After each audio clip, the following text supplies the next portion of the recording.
बहुत सारी महिलाओं के मन में एक गलतफहमी रहती है कि उनका ओवुलेशन होता है तो वो कंसीव कर लेंगी और हर महीने उम्मीद लगाकर बैठ जाती हैं, लेकिन उनकी उम्मीद टूट जाती है और पीरियड्स आ जाते हैं। क्योंकि दोस्तों, प्रेग्नेंट होने के लिए ओवुलेशन होना ही काफ़ी नहीं है, उसके बाद की और भी सारी प्रक्रियाएं होती हैं जो कि ओवुलेशन से भी कहीं ज़्यादा ज़रूरी हैं। नमस्कार दोस्तों, स्वागत है आप सभी का हमारे YouTube चैनल tanvi.com में। दोस्तों, आज के वीडियो में हम बात करेंगे कि प्रेग्नेंट होने के लिए ओवुलेशन के बाद कौन कौन सी प्रक्रियाएं होती हैं और उनका होना क्यों ज़्यादा ज़रूरी है। इसके अलावा अक्सर महिलाओं के मन में ये दुविधा रहती है कि प्रेगनेंसी टेस्ट कब करें, तो यहाँ ये भी बताऊँगा कि आप ओवुलेशन होने के कितने दिन बाद प्रेगनेंसी टेस्ट कर सकते हैं। तो आगे बढ़ने से पहले आप लोगों से रिक्वेस्ट है, वीडियो को लाइक कर दें, क्योंकि बाद में आप लाइक करना भूल जाते हैं। बहुत ही इन्फॉर्मेटिव वीडियो है, इसको पूरा ध्यान से देखें, ध्यान से सुने, ताकि आप एक एक चीज़ को सही तरीके से समझ सकें। और वीडियो को ज़्यादा से ज़्यादा फेसबुक पे, व्हाट्सएप पे शेयर भी करें।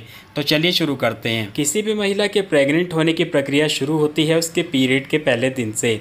जिस दिन उसके पीरियड शुरू होते हैं उस दिन से उसके शरीर में जो फर्टिलिटी हार्मोन्स होते हैं, जैसे कि ईस्ट्रोजन, प्रोजेस्टेरोन, ये एक्टिव हो जाते हैं, ये अपना काम करना शुरू कर देते हैं। और महिला की जो ओवरी होती है, यानी कि जो अंडाशय होता है, उसमें जो फॉलिकल्स मौजूद होते हैं वो फॉलिकल्स ग्रो करना शुरू कर देते हैं, यानी कि बढ़ना शुरू कर देते हैं। यहाँ पे आपको जान के आश्चर्य होगा कि एक ओवरी में जब एक फॉलिकल तैयार होता है तो वहाँ पे करीब 900 से 950 फॉलिकल्स की एक रेस होती है। उन सभी को हरा करके सिर्फ एक फॉलिकल जीतता है और उसी का ओवुलेशन होता है। इसके अलावा बाकी के जो 900 के आसपास फॉलिकल्स होते हैं वो ख़राब हो जाते हैं, यानी कि नष्ट हो जाते हैं। हर महिला के शरीर में एक यूट्रस यानी कि एक बच्चेदानी होती है और बच्चेदानी के दाएं और बाईं तरफ यानी कि लेफ़्ट साइड और राइट साइड में एक एक ओवरी यानी कि अंडाशय होता है। ये दोनों अंडाशय बारी बारी से अपना काम करते हैं, यानी कि एक महीने लेफ़्ट साइड वाली ओवरी अंडा निकालती है, दूसरे महीने राइट साइड वाली ओवरी अंडा निकालती है। इस तरीके से ये दोनों ओवरी बारी बारी से अपना काम करती हैं। लेकिन कई बार ऐसा भी होता है कि दोनों ओवरी से एक साथ फॉलिकल रप्चर हो जाता है, यानी कि दोनों ओवरी से अंडा रिलीज़ हो जाता है। ख़ास तौर पे ऐसा तब होता है जब किसी महिला को ओवुलेशन इंडक्शन दिया जा रहा हो, यानी कि अंडे बनाने वाली दवाई दी जा रही हो। इसके बाद महिला के पीरियड्स का जब 12वां दिन शुरू होता है तो 12वें दिन से लेकर के 12, 13, 14, 15, 16 ये जो 5 दिन होते हैं, इन 5 दिन में किसी भी दिन उस महिला का ओवुलेशन हो जाता है। ओवुलेशन का टाइम डिपेंड करता है महिला के पीरियड साइकिल के ऊपर, और पीरियड साइकिल हर महिला का अलग अलग होता है, इसलिए हर महिला का ओवुलेशन हर महीने अलग अलग तारीख पर होता है।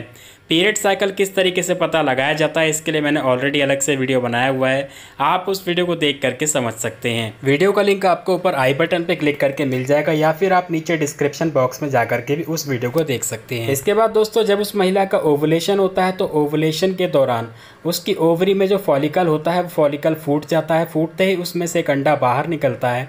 बाहर निकलने के बाद वो ट्यूब में आ जाता है। ट्यूब में आने के बाद वो करीब 24 घंटे तक इंतज़ार करता है स्पर्म का, और अगर इस दौरान उसको स्पर्म मिल जाता है तो वो फर्टिलाइज हो जाता है और सेल्स में डिवाइड होना शुरू हो जाता है। पहले 2 सेल्स में, फिर 4 में, फिर 8 में, फिर 16 में, फिर 32 में, इसी तरीके से डबल होता जाता है। अगर ये डबल ना हो तो यहाँ पे एक कारण ये भी हो सकता है कि अंडे में कोई कमी है या फिर स्पर्म में कोई कमी है। इसीलिए ये ज़रूरी है कि ये डबल सेल्स में डिवाइड हो। सेल्स में डिवाइड होने के बाद ये एक तरीके की गेंद का आकार ले लेता है, जिसको ब्लास्टोसिस्ट कहा जाता है। ब्लास्टोसिस्ट बनने के बाद शुरू होती है इम्प्लांटेशन की प्रक्रिया। दोस्तों, इम्प्लांटेशन एक ऐसी प्रक्रिया है, जब तक कि ये सक्सेसफुल ना हो तब तक कोई भी महिला प्रेग्नेंट नहीं हो सकती, चाहे उसका अंडा फर्टिलाइज हो जाए, चाहे वो ब्लास्टोसिस्ट बन जाए। ब्लास्टोसिस्ट बनने के बाद ओवरी को मैसेज जाता है कि वो हार्मोन्स को रिलीज़ करे ताकि एंडोमेट्रियम तैयार हो सके और ब्लास्टोसिस्ट वहाँ पर आकर के इम्प्लांट हो सके। ब्लास्टोसिस्ट बनने के बाद करीब 5 से 6 दिन का टाइम लगता है उसको धीरे धीरे नीचे आने में, और नीचे आने के बाद वो बच्चेदानी की दीवार यानी कि एंडोमेट्रियम से आकर के चिपक जाता है और पूरे 9 महीने तक वहीं पे बढ़ता है। जैसे ही ब्लास्टोसिस्ट इम्प्लांट होती है, महिला को खून के धब्बे लगते हैं, यानी कि स्पॉटिंग होती है। इसके अलावा कुछ महिलाओं में थोड़ी ब्लीडिंग भी हो जाती है, लेकिन ये जो स्पॉटिंग होती है कुछ घंटों से लेकर के 1 दिन तक चलती है। लेकिन कई महिलाओं में यही स्पॉटिंग 3 से 4 दिन तक भी चल जाती है, या फिर थोड़ी थोड़ी ब्लीडिंग भी होती रहती है। ऐसा उन महिलाओं के साथ होता है जिनके शरीर में HCG कम बन रहा होता है। ऐसी कंडीशन में डॉक्टर अलग से HCG के इंजेक्शन देते हैं या फिर प्रोजेस्टेरोन हार्मोन्स की टैबलेट देते हैं। जब ये इम्प्लांटेशन कंप्लीट हो जाता है तो महिला के शरीर में बदलाव आने शुरू हो जाते हैं। सबसे पहला बदलाव होता है उसके पीरियड मिस होने का। क्योंकि इम्प्लांटेशन के करीब 5 से 6 दिन बाद ही महिला के पीरियड की डेट होती है और अगर इम्प्लांटेशन सक्सेसफुल हो जाता है तो पीरियड नहीं आते हैं, पीरियड मिस हो जाते हैं। उसके बाद महिला को कहा जाता है कि आप पीरियड मिस होने के बाद 1 हफ्ते का और इंतज़ार करें, क्योंकि डॉक्टर के अनुसार किसी भी महिला के पीरियड अगर रेगुलर हैं तो वो 5-6 दिन पहले आ सकते हैं या फिर 5-6 दिन बाद में भी आ सकते हैं।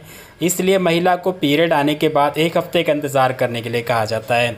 दूसरी बात ये कि महिला के शरीर में शुरुआती दौर में HCG हार्मोन कम बनता है, इसलिए अगर महिला पीरियड मिस होने के तुरंत बाद प्रेगनेंसी टेस्ट करती है तो हो सकता है कि वहाँ पर उसको रिज़ल्ट सही ना मिले। इसलिए डॉक्टर प्रेगनेंसी टेस्ट करने के लिए भी 1 हफ्ते का इंतज़ार करने के लिए बोलते हैं। लेकिन यहाँ पे कुछ बातें आपको ज़रूर पता होनी चाहिए प्रेगनेंसी टेस्ट के बारे में। जैसा कि अक्सर महिलाएं मुझसे पूछती रहती हैं कि सर हम ओवुलेशन के कितने दिन बाद प्रेगनेंसी टेस्ट कर सकते हैं, तो यहाँ पे आपको कुछ ऐसी बातें बताऊंगा जिनको जान करके आप हैरान हो जाएंगे। जब किसी महिला का इम्प्लांटेशन सक्सेसफुल हो जाता है तो सक्सेसफुल होने के बाद जो आंवल होती है, जो प्लेसेंटा होती है, जिसको गर्भनाल कहा जाता है, वो HCG बनाना शुरू कर देती है। HCG यानी कि ह्यूमन कोरियोनिक गोनाडोट्रोफिन, ये एक हार्मोन होता है और जब HCG बनता है तो हफ्ते दर हफ्ते इसकी दर दुगनी होती चली जाती है। HCG हार्मोन का काम होता है कि वो ओवरी को इंडिकेट करे और ओवरी प्रोजेस्टेरोन हार्मोन को रिलीज़ करे। प्रोजेस्टेरोन हार्मोन वही हार्मोन होता है जो कि प्रेगनेंसी को पूरे 9 महीने तक सेफ रखता है और गर्भ में पल रहे भ्रूण को विकास करने में मदद करता है। अगर किसी महिला के शरीर में HCG कम बनेगा तो प्रोजेस्टेरोन भी कम रिलीज़ होगा, इसलिए उस महिला को अलग से आर्टिफिशियली HCG हार्मोन या फिर प्रोजेस्टेरोन हार्मोन दिया जाता है। दूसरी बात ये कि जब आप प्रेगनेंसी टेस्ट करने के लिए प्रेगनेंसी टेस्ट किट का इस्तेमाल करते हैं तो वो जो किट होती है वो आपकी प्रेगनेंसी का पता नहीं लगाती, वो आपके पेशाब में मौजूद HCG हार्मोन का पता लगाती है और HCG तभी बनता है जब महिला प्रेग्नेंट होती है। इसके लिए जब आप प्रेगनेंसी टेस्ट किट को देखेंगे उसके ऊपर HCG लिखा हुआ भी आपको मिल जाएगा। तो बात अब ये आती है कि प्रेगनेंसी टेस्ट कब कर सकते हैं। दोस्तों, प्रेगनेंसी टेस्ट करने के लिए वैसे तो डॉक्टर आपको कहते हैं कि पीरियड मिस होने के बाद आप 1 हफ्ते का इंतज़ार करें, क्योंकि तब तक आपके शरीर में उचित मात्रा में HCG मौजूद होगा और जब आप प्रेगनेंसी टेस्ट करेंगे तो वहाँ पे रिज़ल्ट आपको सही मिलेगा। लेकिन क्या आप जानते हैं कि प्रेगनेंसी टेस्ट आप पीरियड मिस होने से पहले भी कर सकते हैं? कैसे कर सकते हैं, चलिए इसके बारे में भी जान लेते हैं। जैसे कि मैंने आपको बताया कि जब कोई महिला प्रेग्नेंट होती है यानी कि उसका इम्प्लांटेशन सक्सेसफुल हो जाता है तो उसके शरीर में उसी समय से HCG हार्मोन बनना शुरू हो जाता है और हफ्ते दर हफ्ते दुगनी तेज़ी से बढ़ता रहता है। ऐसे में अगर आप इम्प्लांटेशन के बाद प्रेगनेंसी टेस्ट करें तो भी आपको रिज़ल्ट मिल सकता है। लेकिन यहाँ पे आपको ध्यान एक चीज़ का ये रखना है कि जैसे ही आपका इम्प्लांटेशन होता है उसके 3 दिन बाद आप प्रेगनेंसी टेस्ट कर सकते हैं, क्योंकि तब तक आपको उतना HCG मिल सकता है जितना कि टेस्ट के लिए चाहिए होता है। लेकिन अब ये पता कैसे चलेगा कि आपका इम्प्लांटेशन हो चुका है? इसके लिए आपको अपने दिमाग में कुछ बातें बिठा लेनी है। सबसे पहली बात ये कि जो इम्प्लांटेशन होता है वो ओवुलेशन के बाद करीब 6 या 7वें दिन के आसपास होता है या फिर पीरियड आने से करीब 1 हफ्ते पहले होता है।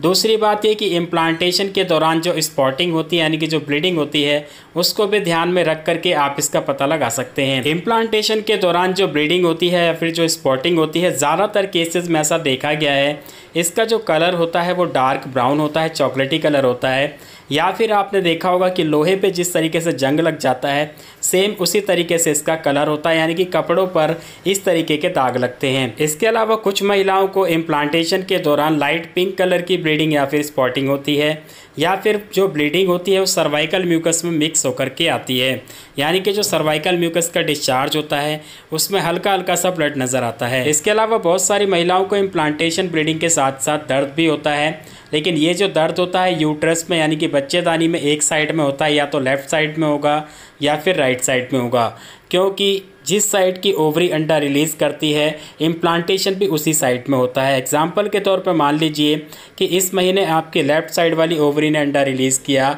और अंडा फर्टिलाइज हो गया, ब्लास्टोसिस्ट बन गया, तो वो सीधा जाकर के लेफ़्ट साइड में ही इम्प्लांट होगा।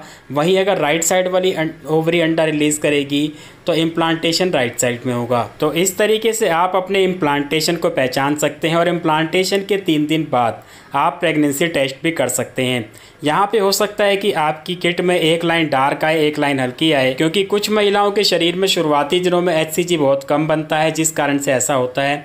वहीं कुछ महिलाओं के शरीर में शुरुआती दिनों से ही HCG ज़्यादा मात्रा में बनना शुरू हो जाता है। वैसी महिलाएं अगर टेस्ट करती हैं तो उनकी दोनों लाइन डार्क आती है। तो इस तरीके से दोस्तों आप समझ गए होंगे कि प्रेगनेंसी कैसे रुकती है और प्रेगनेंसी टेस्ट आप जल्द से जल्द कैसे कर सकते हैं।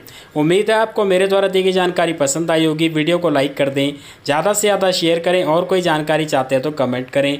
मिलते हैं अगले वीडियो में। धन्यवाद।